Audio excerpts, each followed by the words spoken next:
I was looking at his face for the last time when I felt my daughter's hand squeezing my wrist tightly. "Don't touch him," she said, and the tone wasn't pain, it was cold command. Before I could process the words, my son-in-law was already on the other side holding me by the arm.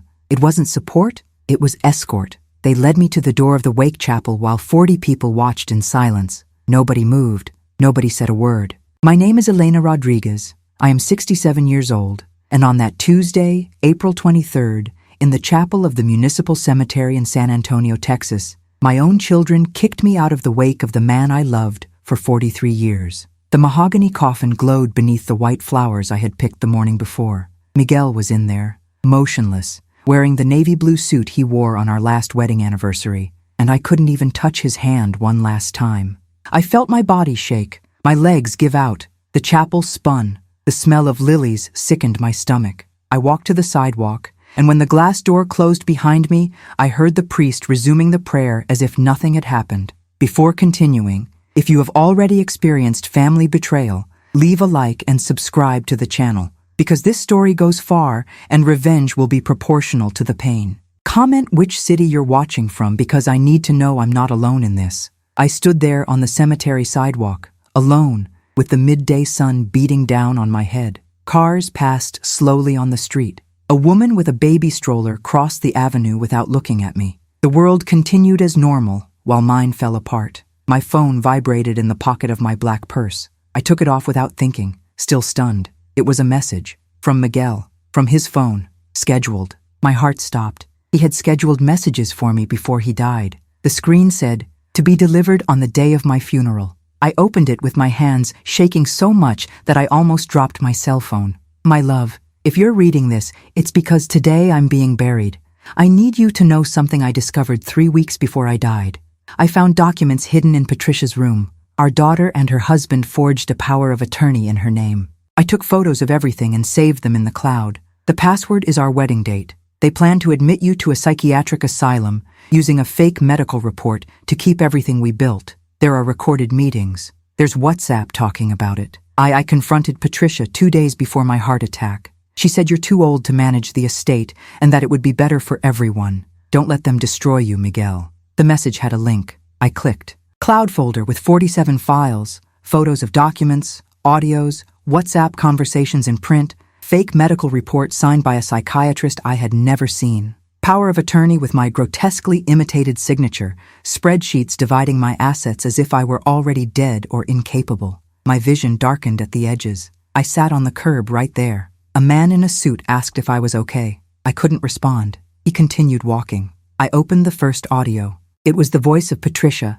my 42-year-old daughter, the girl I carried in my arms, who I breastfed for a year, who I raised alone when Miguel traveled for weeks at a time working as an engineer. "Mom is really getting senile. She doesn't notice anything. The other day, she asked the same thing 3 times. Let's use that in the report. Dr. Morales said he would sign it without any problem for $8,000. Voice of my son-in-law Roberto responding, "What if she reacts?" Patricia laughing. "She doesn't react at all. She's weak. She always has been. My father commanded, she obeyed. Now we command, and she will obey too." The recording had a date, March 17th, a month before his death. I opened another audio. Patricia again. "The apartment in the center is worth $320,000. The house on the beach is worth $490,000. The shares and investments total $210,000. Dad's life insurance is $160,000. Total $1,180,000. Divided between me, Rodrigo, and Ana Clara,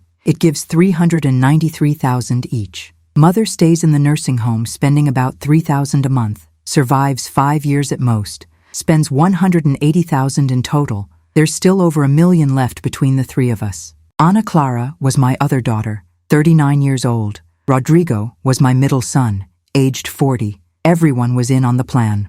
All. I opened the photos of the documents. Power of attorney dated 2 months ago, with my forged signature authorizing Patricia to sell properties, operate accounts, make medical decisions, stay for me. Report from Dr. Morales diagnosing advanced senile dementia. I had never seen this man in my life. Prints from a WhatsApp group called Subject M. M for Mom. Messages since January. "When Dad dies, we'll speed up the process. It has to be quick, before she looks for a lawyer. At the wake, everyone will be emotional. It's time to get signatures from witnesses saying she was confused. If she resists, we'll forcibly admit her with a court order. Dr. Morales can fix it. Each word pierced like shards of glass. I got up from the curb feeling nauseous.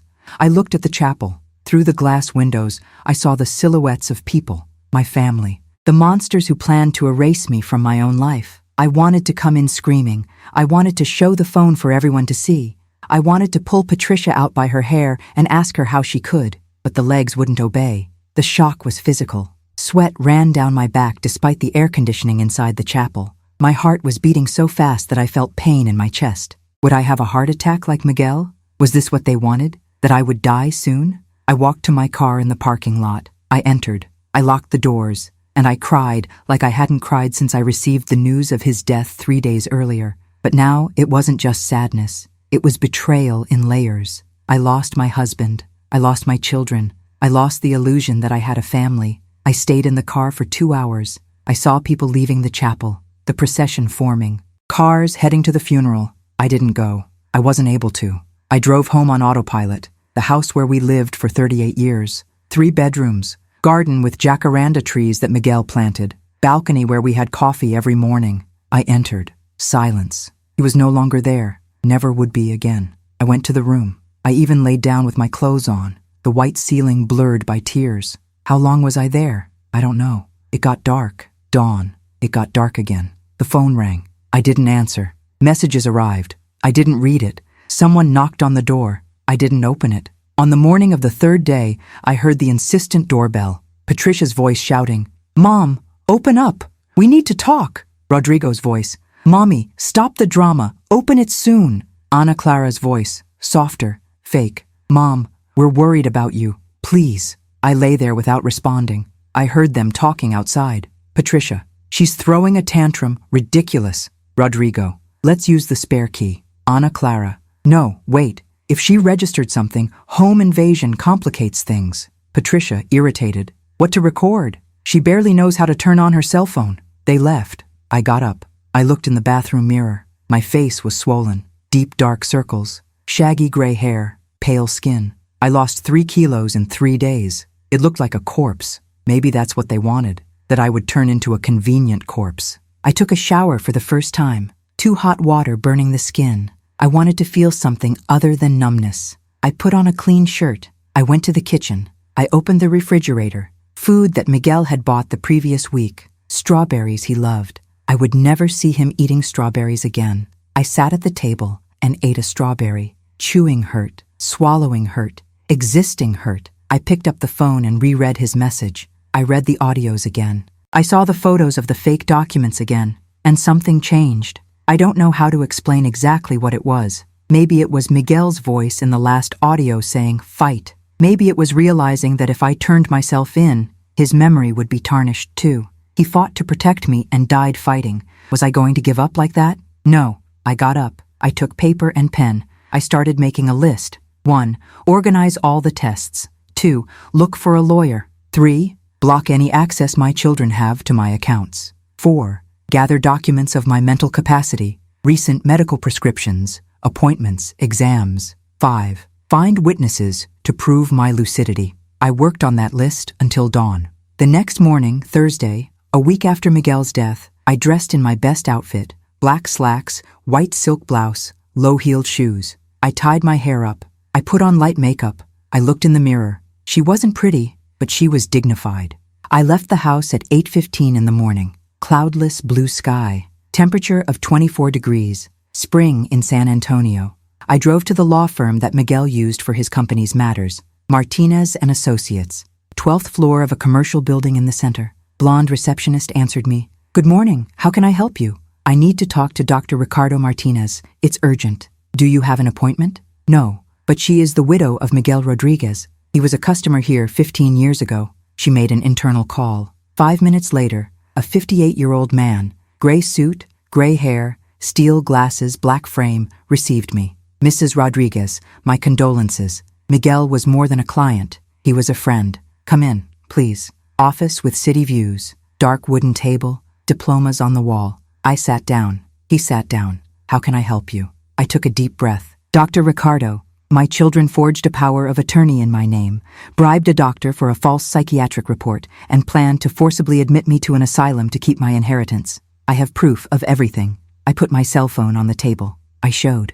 He watched the audios, saw the photos, read the prints. His face became more and more serious. When he finished, he took off his glasses and rubbed his eyes. This is very serious. Forgery of documents, embezzlement, conspiracy, attempted false imprisonment. I want to sue them all. I want to get everything back that's mine, and I want them to pay. He opened the folder. He took paper. Let's get started. I spent 4 hours in that office. I told you everything from the beginning. My children's childhood, sacrifices I made, amounts I invested. Patricia was born when I was 25. Difficult birth, 42 hours of labor, emergency cesarean section. I almost died. Doctors told her not to have any more children, but Miguel wanted a big family. Rodrigo was born 3 years later. Another cesarean. Ana Clara, 7 years later. Third cesarean section.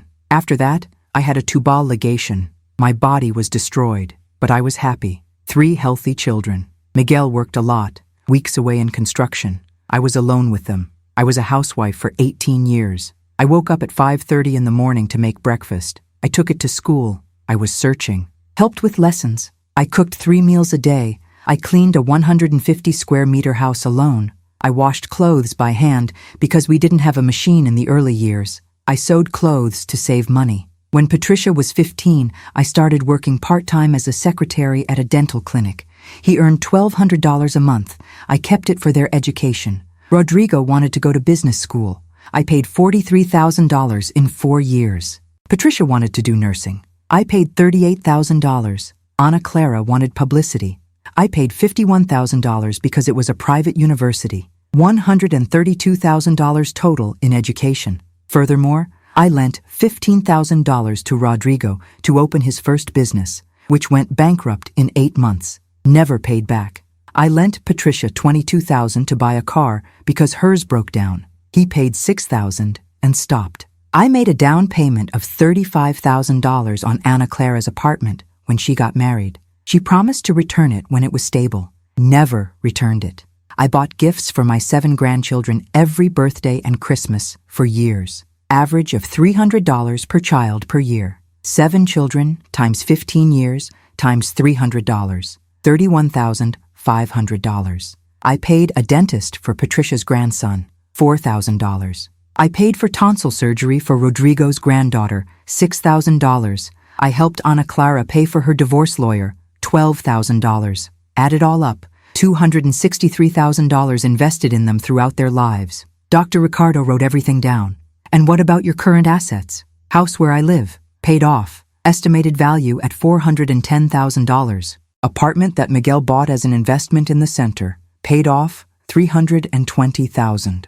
House on the beach in Corpus Christi, still owing $110,000. Market value $490,000. Net worth of $380,000. Joint savings account $87,000. Investments in stocks that Miguel made $210,000. His life insurance $160,000 with my name as beneficiary. Approximate total $1,667,000. He stopped writing. That's a lot of money. Enough to motivate what your kids are doing. What do I do now? First, let's go to the police station and file a police report for document forgery and attempted fraud. Second, we take legal action against all 3 of them, asking for compensation for moral damages. Third, we request a protective measure preventing them from approaching you or trying to admit you. Fourth, we legally block any attempt to use the false power of attorney. Fifth, I prepare a mental health report with a reputable medical board proving that you are fully capable. Sixth,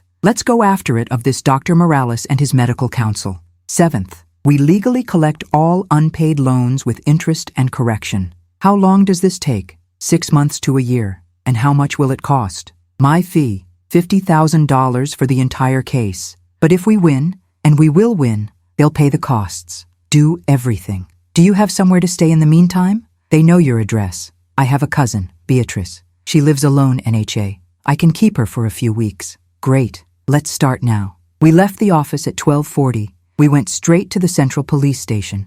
52-year-old police chief, Captain Torres, attended to us. I showed them everything. He called 2 investigators. They explained that the crime of forgery was federal. They were going to transfer it to the FBI. I was scared. FBI, Dr. Ricardo. It's serious. Forgery of power of attorney is a federal crime when it involves values over $100,000. We wrote the report. Registration number 2025-03178. Crime. Forgery of a private document, attempted embezzlement, conspiracy. Digital copies of all evidence were attached. We left at 3:20 in the afternoon. Dr. Ricardo took me to a private psychiatric clinic. Dr. Carmen Vasquez, 63 years old, specialist in mental capacity assessment. He spent 2 hours with me. Cognitive tests, questions about memory, logical reasoning exercises, neurological exams. Mrs. Rodriguez, you have perfect cognition, excellent short-term memory, long-term memory intact, preserved logical reasoning, adequate judgment capacity. 0 signs of dementia, Alzheimer's, or any cognitive deficit. I will issue a complete report. Thank you, doctor. I'm sorry for what your children are doing. I see cases like this frequently. Elderly people are vulnerable, but you are lucid and strong. You're going to beat this. I left there at 6 in the afternoon. I called cousin Beatrice. Bae, I need help. She didn't even let me finish. Come here now. Stay as long as you need. Beatrice was 71 years old, widowed for 5 years. No children. I lived alone in a small but cozy house. I went there. She opened the door and hugged me. I broke down. I cried in her arms for everything I had held. She didn't ask questions. She just held me. She prepared chamomile tea. She made soup. She put me on the bed in the guest room with sheets smelling of lavender. I slept 12 hours straight. First night's sleep since the death of Miguel. The next day, Friday, 9 in the morning, phone rang. Unknown number. Hello? Yes. We have received your police report. Can we talk today? My heart raced. FBI. They took it seriously. Yes, of course. We scheduled for 2 o'clock in the afternoon at a federal office. Mirrored glass building. Strict security. Agent Morrison was 41 years old. Black suit. Military posture. Interrogation room. Him. Another agent and a stenographer. I told him everything again. I showed evidence again. He asked direct questions. Do you want to press cartoons? I do. Do you understand that if we sue, your children could be arrested? Pause. I thought about the babies I held, the nights of waking up with their fever, the first day of school. Very well, we will open a formal investigation. I left there at 4:15 in the afternoon feeling enormously heavy. It wasn't victory. It was declared war against my own flesh. I went back to Beatrice's house. She was cooking tamales. How was it? FBI will investigate. She nodded. Proud of you. I don't know if I did it right, B. They are my children. No, they were his children. People who do this are no longer children. They are strangers using your blood as an excuse to destroy you. We had dinner in silence. I was thinking, could it be that there were signs that I ignored? I looked back over the last few years. Patricia was always colder, ever since she was a teenager. When she was 16, she told me that I was weak for accepting Miguel traveling so much, that if it were her, I wouldn't accept it. At 23, we got into an ugly argument because she wanted me to divorce my father. I never understood why. He was a good husband. Rodrigo was different, a caring child, a rebellious but normal teenager, an adult, distante. Depois que o negócio dele faliu, ficou amargo. Me culpava por não ter dado dinheiro suficiente. Eu dei 15 mil. Era tudo que tinha guardado. Não bastou. Ana Clara era a caçula, minha companheira, ou eu achava que era. Depois do divórcio, dela mudou.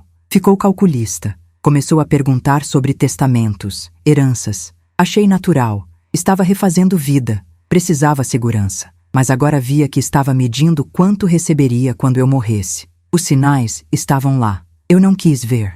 Final. The week passed slowly. Saturday and Sunday, I was locked up at Beatrice's house. I was afraid of meeting someone I knew. Patricia received notification of the federal investigation. He has already hired a lawyer. Rodrigo, too. Ana Clara called crying, asking to speak to you. I don't want to speak to any of them. She said she didn't know everything, that she only signed papers that Patricia asked for. A lie. She was in the group. I read her messages. I know. I'm just informing. Also, I obtained an injunction preventing the use of any power of attorney in his name, and we block their access to your bank accounts. We changed passwords and put out fraud alerts. Thank you. There's more. We discovered that Dr. Morales does not have an active registration. He was suspended by the medical council 3 years ago for issuing false reports. He's practicing illegally. Does that help our case? A lot. His crime is separate, but reinforces that it was all premeditated. Tuesday, I returned to my house for the first time in a week. I needed to get clothes and documents. I arrived at 10 in the morning. Patricia's car was in front. I froze. Was she inside? I opened the door slowly. Silence. I entered. Room messed up. Open drawers. Documents scattered. They had ransacked the house looking for something. Probably Miguel's cell phone with the evidence. But I had taken it with me. Backup was in the cloud, and copies with Dr. Ricardo and the FBI. I went up to the room. I opened the closet. Half my clothes were gone. I looked in drawers. Jewelry that Miguel gave me over the years. Gone. His watch. Missing. His documents. Missing. Anger rose like fire. I picked up the phone. I called Patricia. She answered on the third ring. What? Dry voice. You broke into my house and stole my things. Our house. Dad paid half. It's in my name. It's an invasion. Stop the drama, Mom. We only took what's ours. Jewelry your father gave me isn't yours. You don't deserve it. Are you going to sell it to pay an expensive lawyer to sue us? Ridiculous. Roberto's voice behind. Turn it off, she's recording. Patricia laughed. Fuck, you can record. Nothing changed. You're going to lose. He hung up. I looked at the phone. Yes, I was recording. I sent the audio to Dr. Ricardo immediately. He replied, perfect. More evidence. I took what was left of my clothes. I locked up the house. I installed security cameras on the front and back doors. I bought 2 wireless cameras for $298. I connected them to my cell phone. Now any movement would be filmed. I went back to Beatrice's house. Wednesday, call from Agent Morrison. Ms. Rodriguez, we have a search and seizure warrant for your children's residences. We will perform tomorrow at 6 in the morning. Want to follow? No, I couldn't see. Thursday, 6:15, I received a message from Morrison. Search completed. We seize computers, cell phones, documents. We found a contract between Patricia and Dr. Morales stipulating payment of $8,000 for a false report. We found draft division of assets. We found emails between the three detailing the plan. Solid case. I sat on the bed, Beatrice next to me. Are they going to be arrested? She asked. I don't know yet. Friday, preliminary hearing, federal court. I arrived with Dr. Ricardo at 9:30. Crowded room. Patricia, Roberto, Rodrigo, Ana Clara, and their lawyers on the other side. They looked at me with pure hatred. Ana Clara lowered her eyes. Judge entered. 60-year-old black woman. Severe posture. Honorable Judge Vanessa Thompson. This case involves serious charges. Forgery, fraud, conspiracy. Does anyone want to speak out? Patricia's lawyer stood up. Your Honor, my clients were acting in the best interests of the mother who is showing signs of senility. Dr. Ricardo stood up. Your Honor, we have a medical board report attesting Mrs. Rodriguez's full mental capacity. We have recordings of the defendants planning to falsely commit her. We have a contract between the defendant Patricia and the revoked doctor to produce a report.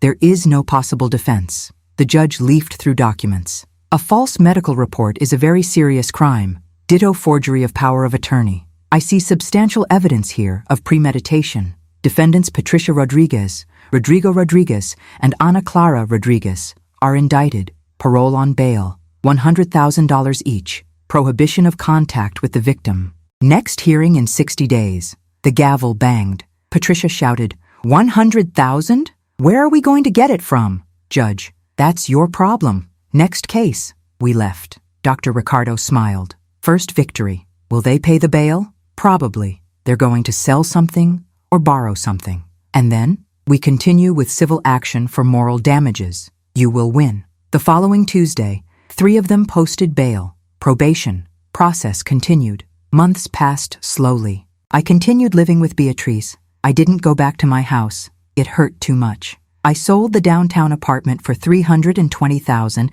to pay the lawyer's fees and have a reserve. June 2025. 3 months after Miguel's death. Civil trial. San Antonio Court. We presented all the evidence. Audios, documents, reports, witnesses. Beatrice testified saying that I was always lucid. My neighbor Dona Carmela testified saying that she saw me taking care of the house alone until the week before Miguel's death. Ta and 3 years with full competence. Family doctor testified saying that my tests were normal. Their counter evidence, 0. Lawyer tried to argue family crisis, that I was exaggerating, that there was no intention to harm. Dr. Ricardo massacred. There was no intention? There are signed contracts. There is planned division of assets. There is a bribed doctor. There is a falsified document. There is a secret group conspiring. What else would be necessary to characterize intention? Civil judge, Dr. Fernando Ramos, 67 years old, heard everything. He deliberated 3 days. Sentence. It is proven that the defendants acted in a coordinated manner to defraud Mrs. Elena Rodriguez, an elderly person vulnerable due to the recent loss of her spouse. Aggravation. They used family ties to facilitate the crime. Sentence. Defendants jointly ordered to pay $500,000 in moral damages. Defendants ordered to return all jewelry and objects taken from the author's residence valued at $32,000.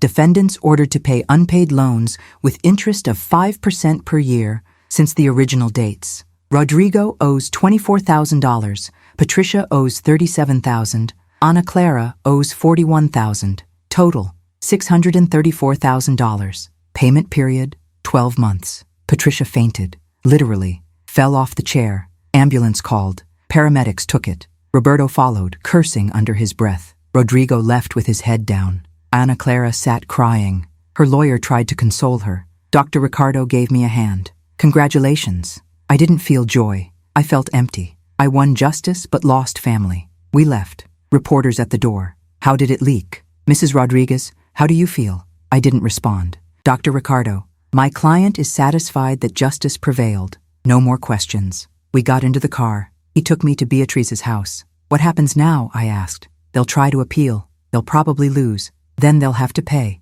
If they don't pay within 12 months, we'll seize their property or bank accounts. You'll get your money. And criminally? FBI still investigating. It may take another year, but they will be convicted. That's for sure. I got out of the car. Beatrice was at the door. I saw it on the news. Did you win? I won. She hugged me. I entered.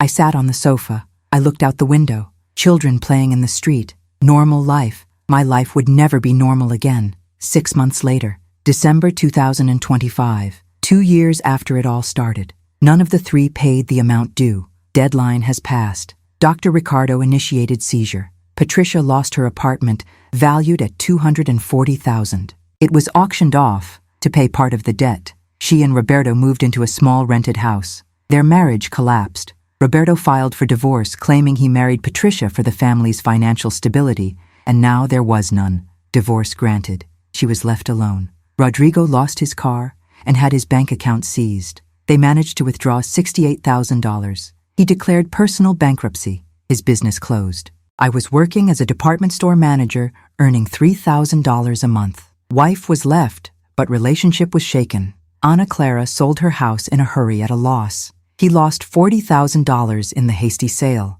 He paid part of the debt. He still owes $193,000. Works double shifts. Nurse by day, pharmacy attendant by night. He doesn't see his children properly. Ex-husband filed for custody, alleging negligence. She could lose her children. I recovered in total $450,000 between payments and auctions. Jewelry was returned. Miguel's documents were returned. I sold my old house. It hurt to be there. I sold it for $410,000. I bought a smaller apartment, 75 square meters, 2 bedrooms, balcony, park view, quiet neighborhood, far from where they live. I paid $340,000 in cash. There were $520,000 left in investments. Monthly income, $6,500, plus retirement from $2,800. Total, $9,300 per month. I live well. I completely changed my life. I no longer have contact with any of the 3. I blocked numbers. I blocked social networks. Beatrice remains my best friend. I met other ladies in the new building. Donna Joanna, 70 years old, widow. Donna Silvana, 68, divorced. Donna Regina, 73, single. We formed a group of friends. We have lunch together twice a week. We travel. We went to Gramado in Rio Grande do Sul, Brazil in October. 15 days. Beautiful city. Chocolate. Fondue. I got to know different cultures. We returned delighted, planning to go to Bariloche, Argentina in March. I started painting classes. I always wanted to learn. I never had time. Now I have. I paint landscapes. I'm not good, but it calms me down. I sell some canvases at a local craft market. $100 each. Silly pride, but it's mine. I went back to church, not out of obligation, by choice. Father Guilherme gives beautiful homilies about forgiveness and starting over. I participate in a prayer group for the elderly. 10 women who meet on Tuesdays at 4 in the afternoon. We share stories. They all have scars. Nobody judges. If you've been following this story so far, leave a like because you need to see what happens now. Comment which country you are watching from. And if you've ever felt discarded by those who should love you, know that this twist is for all of us. March 2026, 2.5 years after Miguel's death. I was on the apartment's balcony watering plants when the doorbell rang. 3 in the afternoon. I didn't expect anyone. I looked through the peephole. Ana Clara. My heart stopped. First time I'd seen her since the trial. I opened the door just with the safety chain. "What do you want?" She was different, emaciated. Undyed hair showing white roots, deep dark circles, simple clothes, old bag. "Mom, I need to talk to you. Just 5 minutes." I hesitated. "Here, it won't go up." I went out into the hallway. We stood there. She started crying before she could even speak. "Mom, I was wrong. I was wrong. I was wrong. I have no excuse for what I did. I was greedy, cold, horrible. Patricia convinced me that you were becoming senile and that it was better for you to be in a place with care. I believed because I wanted to believe, because it was convenient, because I wanted the money." Tears flowed. "I lost everything. My marriage, my house. My children live with their father now because I work so much I can't take care of them properly. I sleep 4 hours a night. I owe $193,000 that I can't pay. I'm being sued by the bank. I'm going to declare bankruptcy." She sobbed. "But the worst thing is not that. The worst thing is having lost you. I look back and see the mother who raised me, who paid for my college, who helped me when I was bad, who was always there, and I betrayed you in the cruelest way possible. I planned to lock you up in an asylum. I divided your assets as if you were already dead." She knelt down, there in the hallway of the building. "Mom, I don't deserve forgiveness, but I came to ask anyway. Not for you to take away the shares, not for you to give me money. Just so you know that I know how much I was wrong, and that I'm sorry. Every day, I wake up and sleep with this weight." I looked at her, my youngest, the baby who was born small and fragile, that he had bronchitis, and I spent nights awake with a vaporizer. She broke her arm when she was 7, and I slept in the hospital with her. Who cried in my lap when she dumped her first boyfriend. Who hugged me tight on her wedding day. All of it was there. But there was also the secret group, the cold messages, calculating my lifespan to find out how much they would spend on me. I took a deep breath. "Ana Clara, I heard what you said, and I believe you are sorry, but regret does not erase what was done. You and your brothers pushed me out of my husband's wake. They prevented me from touching him one last time. They planned to lock me up. They forged documents. They robbed me. They decided when I was going to die would be more convenient." My voice shook, but I continued. "You can't go back in time. I can't forget. What existed between us died that day in the cemetery. You killed. Patricia killed. Rodrigo killed. And there is no resurrection for that." She cried nonstop. I know, but I needed to tell you. I needed you to know. Now I know, and you can go. Can I hug you? One last time?" I looked at her. Part of me wanted to. Part of me wanted to push. I took a step back. No, pure pain on her face. "I understand. Ana Clara, I forgive you in the sense that I no longer carry anger. But forgiving does not mean reconciling. You will move on with your life, and I will move on with mine. Separated. I won't be at my grandchildren's birthdays. I won't go to graduations. I won't go to weddings. You decided that I was disposable. Now live with that decision. When you die," she began. I cut. "When I die, you won't know. I'll leave everything to charities and friends who were with me when I needed them. You won't receive anything. Not a penny. Not an object. Nothing. My death will be like my life now, without you." She turned pale. "Mom, I'm not your mother anymore. Mothers are betrayed by their children every day, but I don't have to accept it. It's over, Ana Clara. Go away." She stood up slowly. He cleaned his face. He looked at me once again. "I love you. I will always love you. It's not enough." She nodded. He turned and went down the stairs. He didn't look back. I heard the building door close. I stood there in the hallway. Neighbor of 305 opened the door. "Is everything okay, Miss Elena?" Yes, thank you. I went back to my apartment. I closed the door. I leaned against her, and I cried, not of regret, of relief. It was finally closed. I called Beatrice. B. Anna Clara came here. What and? And you let me? I talked in the hallway. She asked for forgiveness. Did you forgive? I said yes in the sense of not carrying anger, but I made it clear that there is no going back. And how do you feel? Pause. I thought. Sad, but in peace. That's what matters. I hung up. I went to the porch. Sun starting to set, orange and pink sky, birds returning to nests. I sat in the rocking chair I bought last month. I closed my eyes. I thought about Miguel, about his programmed message that saved my life. If he hadn't found out, if he hadn't left the evidence, I would be locked up somewhere, being forcibly medicated while they sold everything. Thank you, love, I whispered to the wind. 1 year later, April 2027, 3.5 years since it all started. Saturday morning, 10:15, strong sun, spring. I was on the balcony drinking coffee when my cell phone rang. Corpus Christi number. Answered. Hello? Mrs. Rodriguez. This is from Memorial Hospital. Rodrigo Rodriguez gave his name as an emergency contact. He was in a car accident. Serious condition. Heart sank. How are you? Head trauma. Emergency surgery. We need authorization for the procedure. I am no longer his contact. Call the wife. She's not answering. You're the only one we can do. Long pause. Rodrigo, my middle son, the boy who loved football, who broke his tooth when he was 9 years old, falling off his bicycle, and I rushed him to the dentist, who had his 15th birthday and invited 20 friends, and I made hot dogs for everyone, who cried when he didn't pass the entrance exam on the first try, and I told him he could do it. And he did. Authorize the procedure. Thank you, ma'am. I hung up. I kept looking at my cell phone. Should I go? No, it shouldn't. But it was emergency surgery. I looked for the surgical waiting room. I went up to the room with 10 people. How is he? I don't know. Surgery has been going on for 2 hours. I sat far from her. Heavy silence. 3:40 in the afternoon. Doctor came out. Rodriguez family? Maria and I got up. Surgery successful. We removed the clot. He will survive, but it will have consequences. Partial memory loss. Motor difficulty on the left side. Physical therapy for months. Maria cried. Can I see you? In an hour when I get out of recovery. She looked at me. Are you staying? No, I only came because they called. Miss Elena, I know everything that happened. Rodrigo told me. He is racked with guilt, lost everything, and now this. I didn't respond. He talks about you every day, how you made a mistake, how good Mom always was. It doesn't change anything. I know, but he's your son. He stopped being my son when he planned to lock me away. I stood up. I hope he recovers, but I'm not going back. I left. I went back to San Antonio. I didn't tell anyone I went. My secret. August 2027, 4 years after the wake. I was in senior dance class. Bolero. Kind teacher teaching steps. Group of 20 women. Soft music.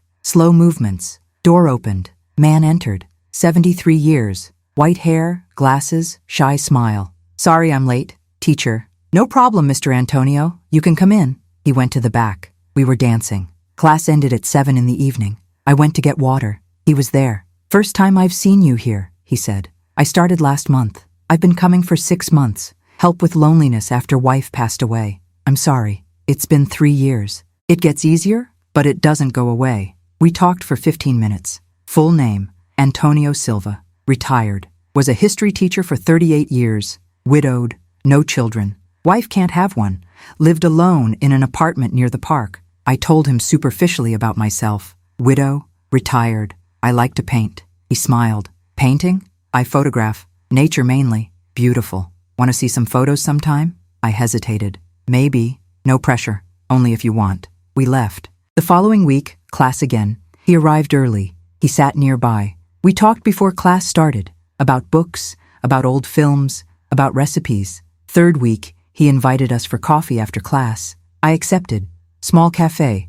We ordered cappuccino and carrot cake. We talked for 2 hours. He told us about his wife, breast cancer, 4 years fighting. He died at home with him holding his hand. Worst day of my life, he said. But also, the most important, I was able to be there. I told you about Miguel. Sudden heart attack. He died in the hospital before I arrived. I didn't say goodbye properly. He knew you loved him. I hope so.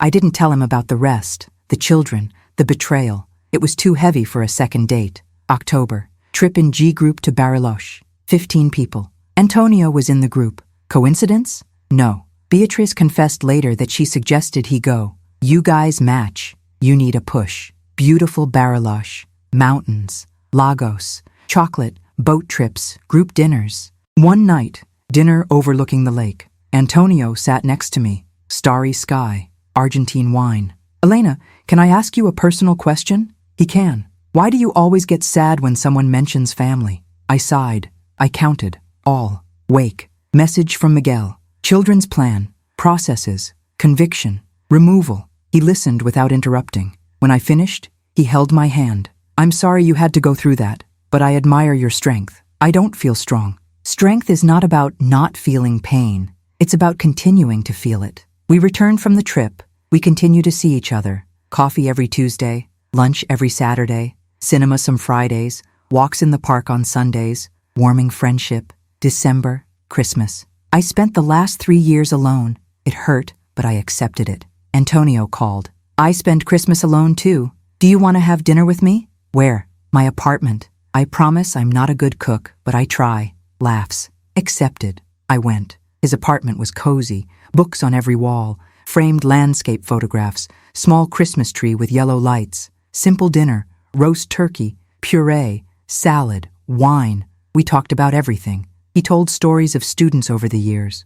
I told him about working at the dental clinic. After dinner, we sat on the couch. Christmas music low. Elena, can I be direct? Of course. I'm falling in love with you. I know it's early.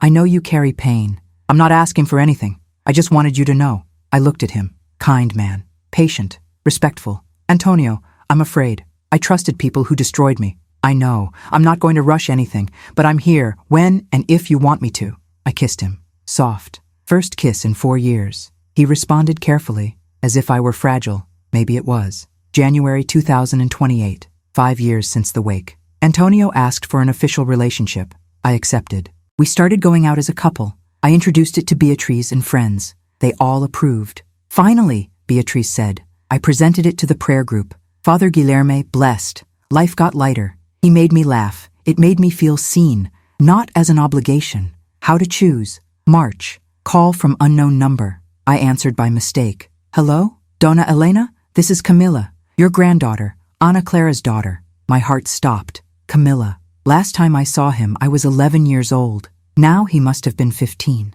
Camilla. Grandma, my mother doesn't know I'm calling, but I need to tell you. She's really bad. Deep depression, prescription medication. She's tried to hurt herself. Cold sweat. Is she undergoing treatment? Yes, but it doesn't get better. She cries your name, Grandma.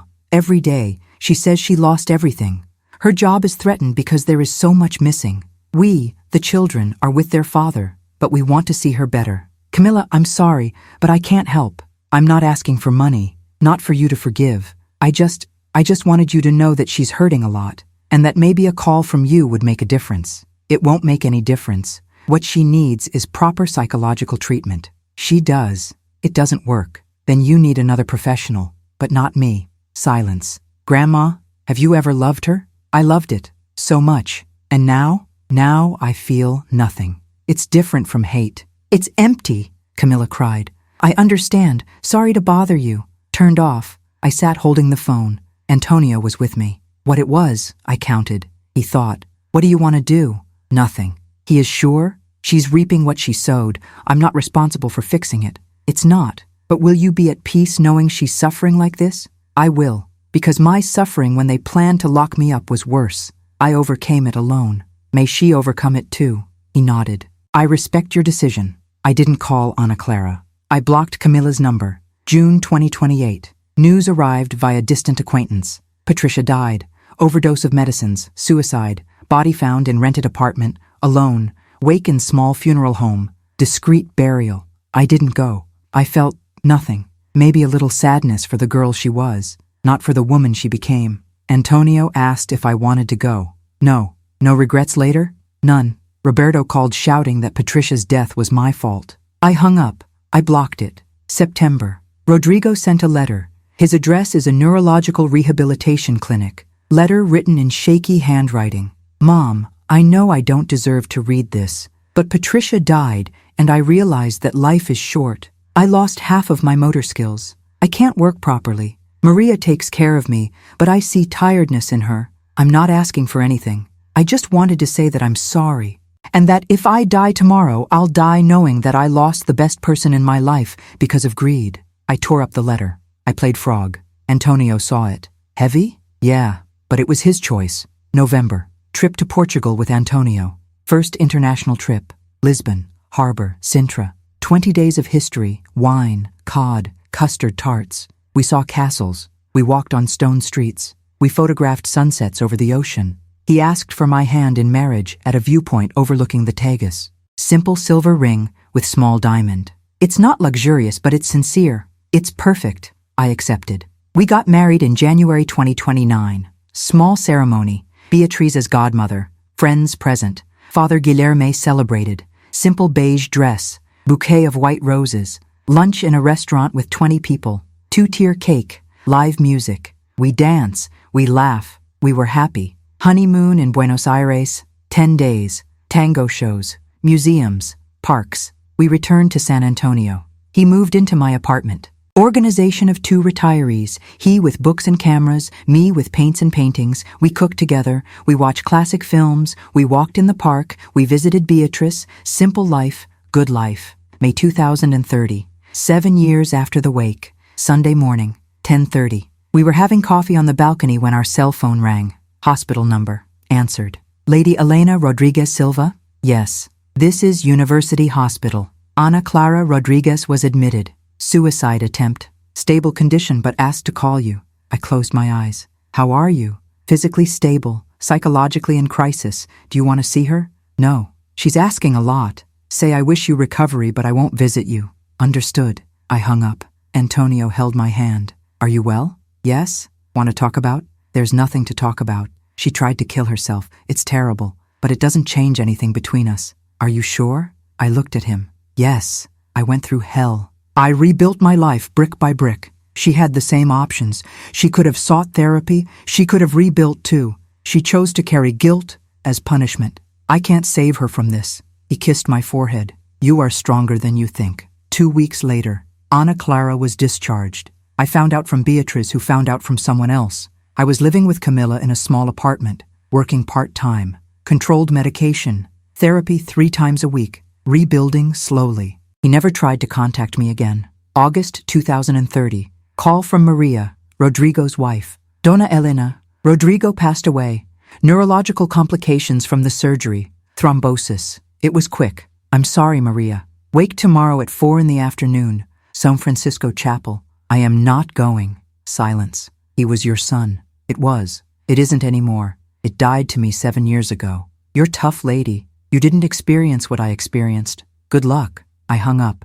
Antonio was next door. Rodrigo died. Are you going to the wake? No. He hugged me. I cried. Not by Rodrigo. For the waste. For what could have been and wasn't. For the boy who died years before the man. The wake took place without me. Burial too. Later I found out that there were 20 people. Ana Clara was there. First time I'd seen my brother in years. They say she fainted when they saw the coffin.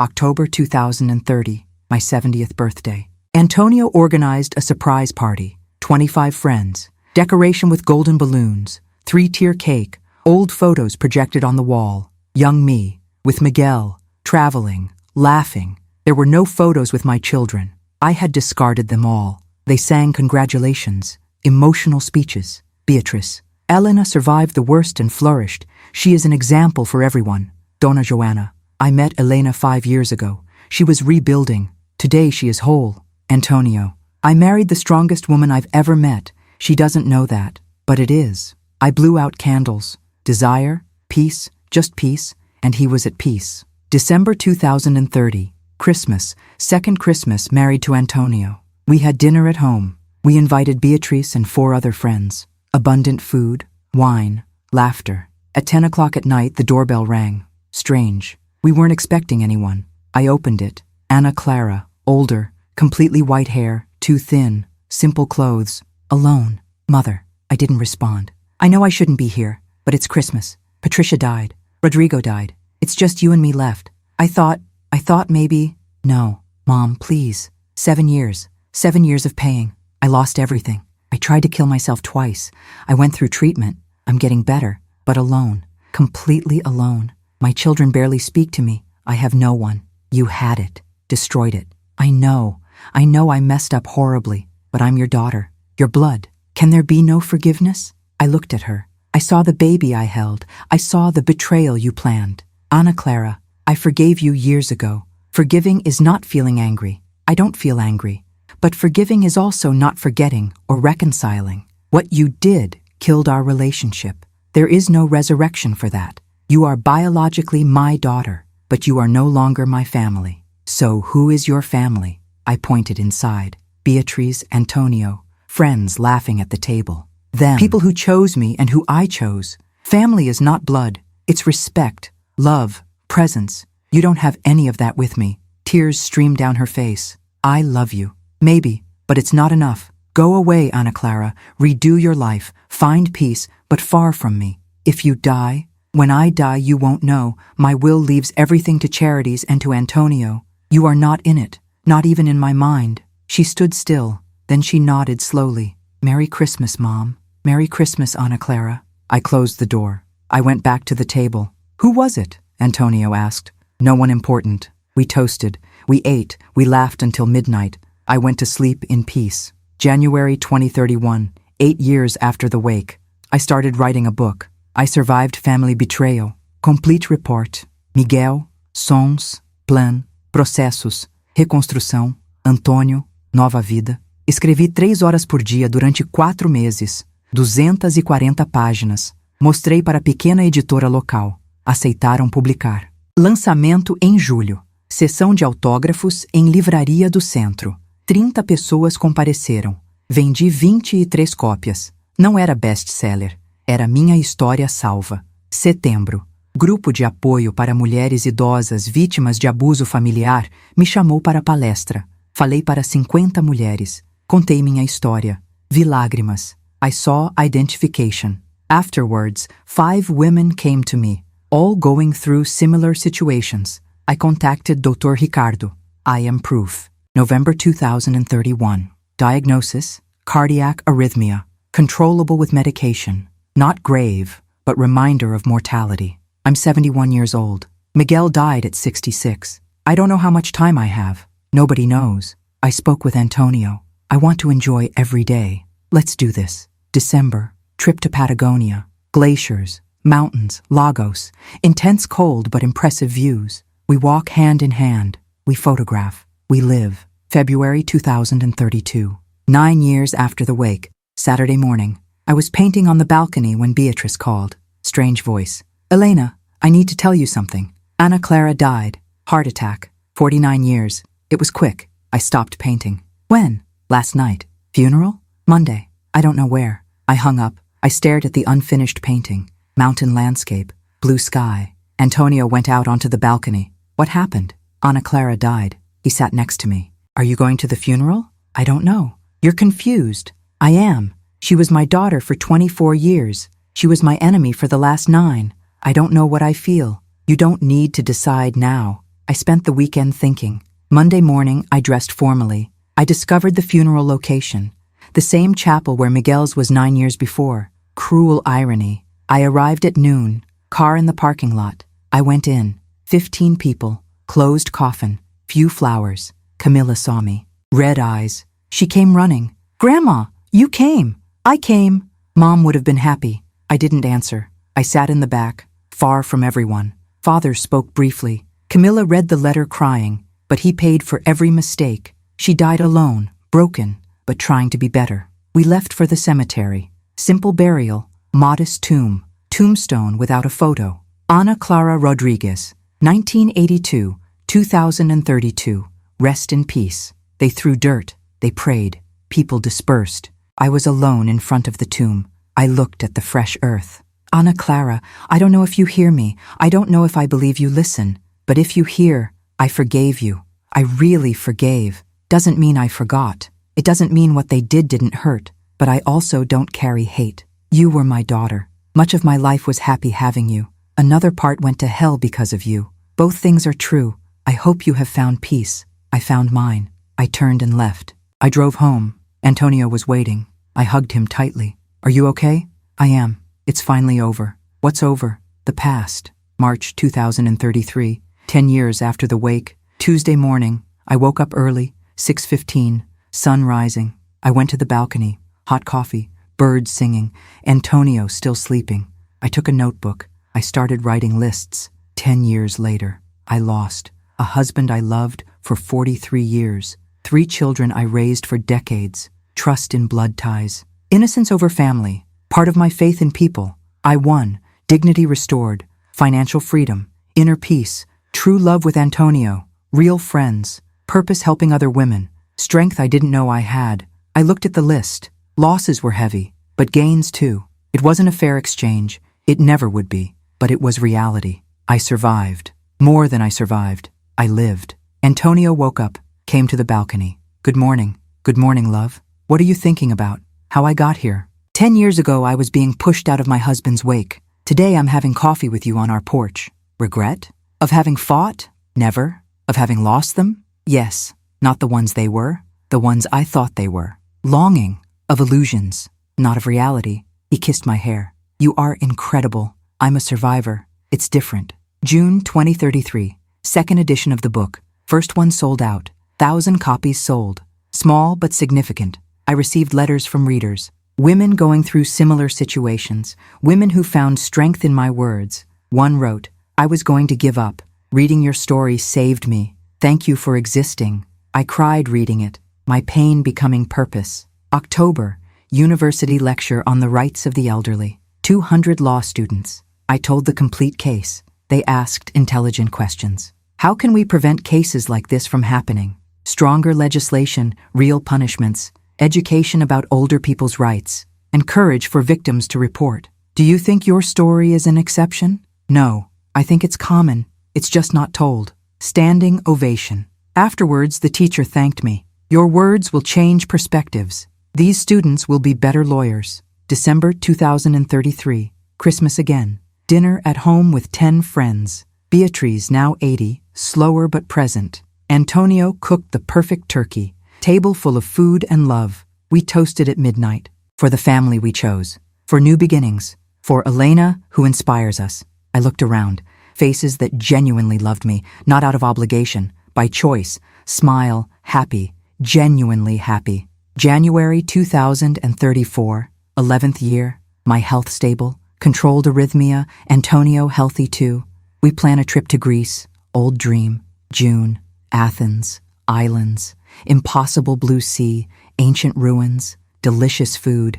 2 weeks of history and beauty. We came back tanned and renewed. July.